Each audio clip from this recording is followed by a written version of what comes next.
আল্লাহ। জর্দা সিগারেট খেলে 40 দিন ইবাদত কবুল হয় না, এটা ঠিক কিনা?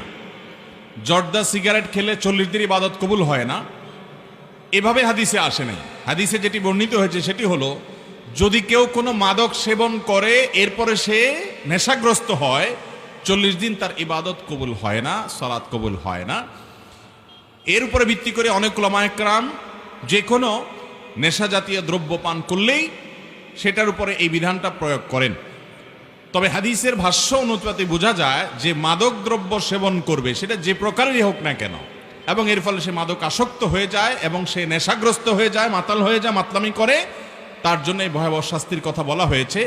বিধায় আপনার কেউ পানের সাথে জর্দা খেলো, তামাক খেলো, যদিও এটা স্বাস্থ্যের জন্য ক্ষতিকর, আর স্বাস্থ্যের জন্য ক্ষতিকর কোনো কিছু কোনো ইমানদারের জন্য করা উচিত না, তাহলে সেক্ষেত্রে সেটা ভিন্ন বিষয়।